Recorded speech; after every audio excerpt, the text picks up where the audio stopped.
Dito kakain yung mga pamangkin ko ngayon mga kaolibs, kaya naman nag-prepare ako ng mauulam namin. Eto nga nagluto ako ng tuna, tapos itong pasayan na medyo malalaki. Pagka kami lang sa bahay mga kaolibs, pag wala naman yung mga pamangkin ko, bumibili lang kami ni housemate ng mauulam namin sa labas. Pero dahil medyo marami-rami naman yung kakain ngayon dito sa amin mga kaolibs, kaya naman naisipan na lang namin magluto. Eto nga yung isda na nabili ni housemate sa merkado, ang tawag nga pala nito ay tuna. At eto nga ang una nating ginawa dito mga kaolibs, kailangan nga muna natin tong iprito. Eto nga at naprito na natin yung first batch dahil medyo marami-rami to, kaya naman meron pa tayong pa second batch.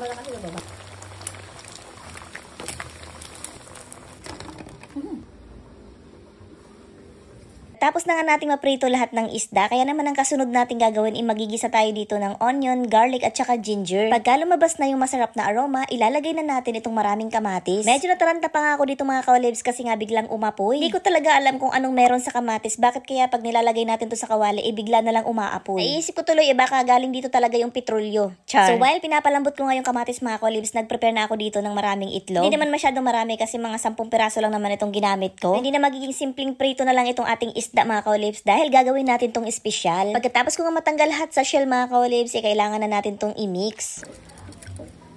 So bago pa nga tuluyang lumambot itong kamatis mga kaolibs, maglalagay na tayo ng asin at saka magic sarap. Pagkatapos ipaghahaluin ko nga lang to hanggang nga sa makombine yung mga ingredients na nilagay natin. Medyo may katagalan lang talaga sa pagpapalambot nitong kamatis mga kaolibs, pero maya-maya nito ay ganito na nga yung kanyang naging itsura. So bali naglagay na ako ng patis dyan, pagkatapos ilalagay na natin yung itlog. Pagkatapos naman natin mailagay yung itlog, kailangan na natin to i-mekos-mekos. At pagka ganito na nga yung kanyang texture mga kaolibs, pwede na natin ilagay dito yung ating tuna na isda na prenito kanina.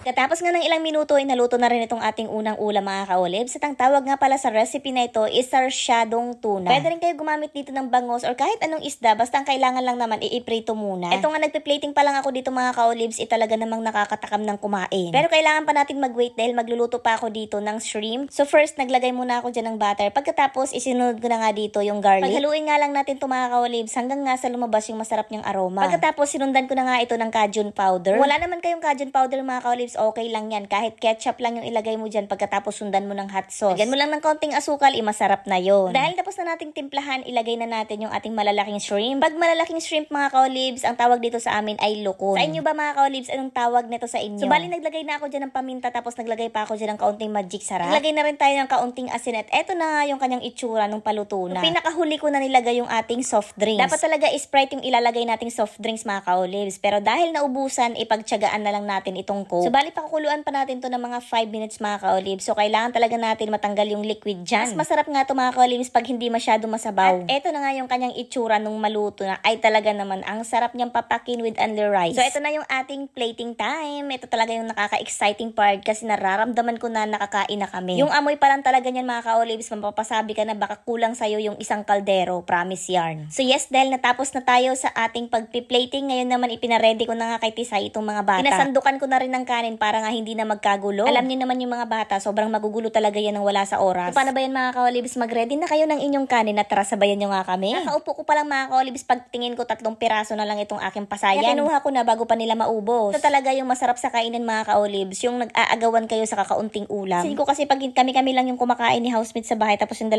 bata, parang hindi naman kami nag-aagawan, hindi nakaka-challenge, lalong hindi nauubos yung ulam. Pero pag marami kayong kumakain tapos alam nyo na kulang yung ulam, ayan, nag-aagawan. Kahit hindi naman kasarapan yung ulam, parang ang sarap-sarap kumain. Ang hirap talagang maging ina, kahit nga kumakain ka na nagsisirmon ka pa. Hindi talaga mapapakali ang inyong kaluluwa pag nandyan yung mga anak nyo. Hanggang dito na lang muna itong aking video. Salamat sa panonood. Bukas ulit. Bye!